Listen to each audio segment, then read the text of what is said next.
Hello, my name is Vincent. I'm happy to have you here. Today we are going to be discussing a card game called V Royale, which is one of the new VTuber card games, and I feel like there's actually so many going on. There's at least four that I know of, so let me know if there's any that you know of that I might not know of.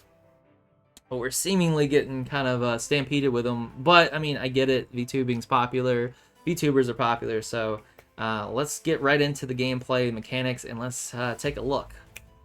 Alright, as you can see here, we have the V Royale how to play. Essentially, there are four main card types. You have your leader, your character, your highlight, and your events. Essentially, your leader is your core strategy. You can kind of think of this as your commander in Magic the Gathering. Characters, essentially your creatures. Highlights are like your instant cards. These say that you can use them on any turn, including your opponent's, and it seems like that's the default. Like, there's not ones that you can only play on your turn. And then we have the event cards, which are persistent effects that sit in play. So you can think of these as like enchantments if you're comparing that one to Magic. So four card types. Rarities, we have common, uncommon, rare.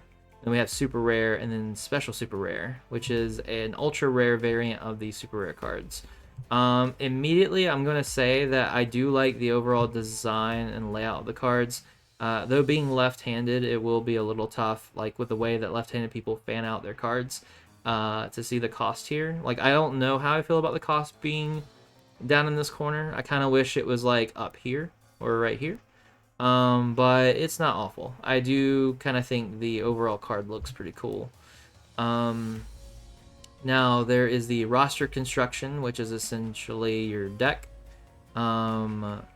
It's interesting. You have a certain number limit of how many types of rares and stuff you can have in your card, your deck there, or we'll say roster. Your card placement. So fairly standard layout there. So as you get into this, it definitely is very Magic-like. You have your sanity instead of your life. It's 20, just like in Magic. Now, what was disappointing to me as we go through this, and it is exactly like Magic, just with different words and different art. Even the combat phase works the same, where you choose how many you want to attack with, and then they choose how they want to allocate their blockers, which to me always felt very much like Magic. Like, that is like the very, you can't attack individually like in most games. It's very kind of, done together. And really, I can't tell a difference between this and Magic, with the exception of sort of limiting some of the rares you can play in your deck. But outside of that, this seems pretty much just like Magic, and that's a little disappointing. Now, unlike V Card by the fine folks at GamerSups, this game seems a lot more fun game-wise. Like, this actually seems like a game, and so I'm happy about that. I think Magic the Gathering has pretty solid gameplay, so having this like that is pretty cool. Granted, it doesn't have lands, so that is, let's see, each turn one card may be placed in a resource pool as a star card. Star cards are placed upside down. Okay, yeah. So in this game, this is basically the biggest difference between it and Magic, is that you can take a card from your hand, put it down into your resources. I'm actually not a fan of this style of gameplay. I think this is my sort of take against the grain. If you didn't know, real quick, I'll just go ahead and say, like, I'm a published game designer. Made Black Paper Moon, Truckcoon, Guillotine, Deathsin, Heartseeker, among others. I've been in the space for a long time, basically my whole life. Now, I know a lot of people like that mechanic because the contrast one that they think of is Magic the Gathering, where you get mana screwed or mana flooded, and those aren't necessarily fun game states to be in. However, when we look at taking any card from your hand, put it into a resource pool, I think that's sort of like the laziest way out, because that's sort of the most standard, like, oh, we don't want Magic the Gathering's way, so how can we do this? Let's do one card from our hand in our resource pool. The problem I have is like it's visually ugly, like to just have a bunch of cards out in front and then cards behind them that are upside down of the same cards that would be turned right side up. They're like not visually distinct, like you just sort of see them mixed all together. But outside of that, gameplay wise, which is more important, is that when you try to teach people how to play the game, there's definitely a steep learning curve not to have decision paralysis when it comes to which cards should be put into your resource pool.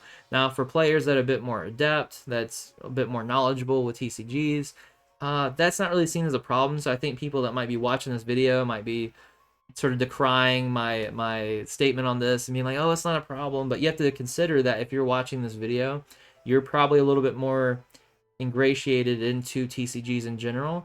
And so that's not really something that's going to bother you as much. But being someone who's played with a lot of casual fans of games or getting people like new into this hobby space, I can just tell you out of countless times that this is something that leads to decision paralysis and isn't something that seems fun to people, especially because like you're getting rid of cards. Like the way that they view it is not only like am I making the wrong decision on which one to put in my resource pool, but I'll never be able to play that again. It feels like you're getting rid of something that's meant to be fun to play. You're like wasting it, and it can feel really bad as the player. So it's also like it's decision paralysis and a feel bad moment. And so when I design a game, I try to make sure that we eliminate decision paralysis and we eliminate feel bad moments. And this is one that you will face every single turn, especially if you're a new player and not as in depth and ingratiated into the TCG. So I will say, unlike V Card, it does seem like V Royale is very experienced with card games. It seems like they have sort of like a better handle on what they're doing with card games and making it an actual game. So I do think that's pretty cool. It is done by Mayweather Entertainment, which I find pretty fun. They do like comics and memes and whatnot, and I see that they have starter decks. I don't think V Card has starter decks at all. So for V Card, it definitely seems more like, oh, here's like some merch you can tack on to the Gamer Sub stuff. And with V Royale, it seems like, oh, like this is like us making like these cards. And I think these cards look awesome, like with the signatures and everything too. So there's that. And let's see, we also have, you have an email that you can contact here, which I do appreciate. So hopefully they have decent customer support and they would respond if I reached out to them. I would say overall, I would rate this pretty highly among the VTuber card games. I kind of think that this, I mean, what's tough too about the VTuber thing is like a lot of people are going to be basing this off of which VTubers that they personally feel loyalty for. So even if this game is like, say, technically better, it still might fail compared to VCard if VCard just has the better VTuber lineup.